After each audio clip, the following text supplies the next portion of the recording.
Assalamualaikum. Wah, sekarang sudah masuk musim penghujan ya. Sudah siap menghadapi potensi banjir? Ini aku kasih infonya, simak baik-baik ya.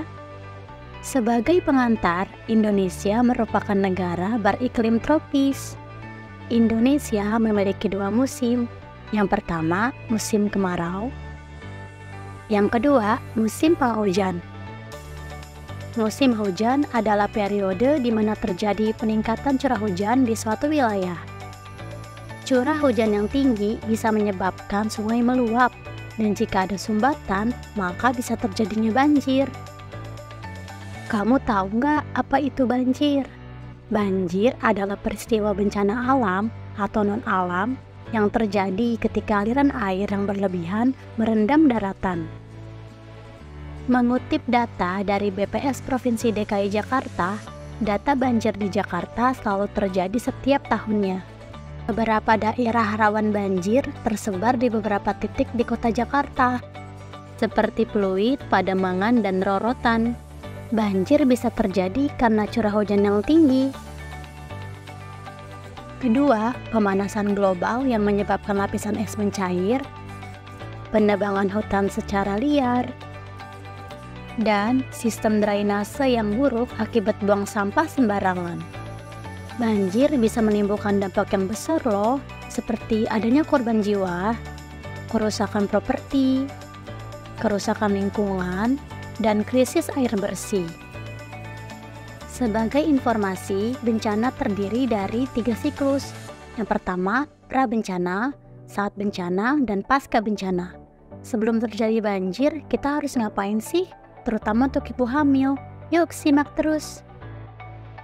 Ibu hamil disarankan memahami tanda peringatan banjir dari siaga 1 sampai siaga 4. Ibu hamil juga bisa memantau informasi tinggi muka air atau potensi banjir melalui media sosial BPBD, BMKG, dan pihak terkait.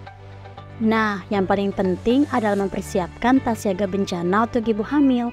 Apa saja sih isinya? Silakan disimak. Ibu hamil jangan lupa bawa buku KIA ya.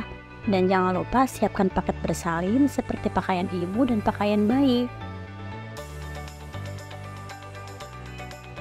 Jangan lupa memindahkan barang berharga dan elektronik ke tempat yang lebih tinggi.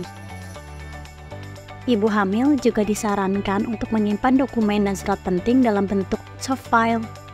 Nah, sekarang apa sih yang harus dilakukan pada saat bencana banjir? Matikan aliran listrik dan cabut semua peralatan yang tersambung ke listrik. Hindari berjalan di dekat saluran air agar tidak terseret arus. Dan awas, hati-hati, waspada hewan buas dan liar. Prioritaskan evakuasi untuk kelompok rentan, seperti ibu hamil, anak kecil, bayi, dan lansia. Setelah terjadinya banjir, maka kita perlu lakukan hal berikut ini. Pastikan keadaan telah aman dan air telah surut jika ingin kembali ke rumah. Rumah yang tergenang banjir akan banyak lumpur dan sampah. Jadi bersihkan dengan air bersih dan antiseptik ya, agar terhindar dari bakteri penyebab diare. Gunakan sepatu boot ya, agar tidak kotor. Jangan lupa, tempat penyimpanan air dibersihkan juga ya menggunakan sarung tangan. Makanan yang telah terkontaminasi banjir, jangan lupa dibuang. Periksa kehamilan ke bidan praktik mandiri terdekat atau fasilitas kesehatan lainnya. Peran bidan yang lainnya dalam kebencanaan mampu memberikan asuhan kebidanan atau layanan kesehatan kepada korban bencana yang terdampak, khususnya ibu hamil, ibu nifas, dan bayi. Nah, bagaimana? Apakah sudah dapat dipahami apa saja yang harus dilakukan sebelum, saat, dan setelah terjadinya banjir? Ayo mulai bersiap-siap dari sekarang ya, agar kita bisa siap tangguh hadapi bencana. Ingat, keselamatan tetap nomor 1. Ada banjir, kita siap, kita selamat. Terima kasih. Wassalamualaikum.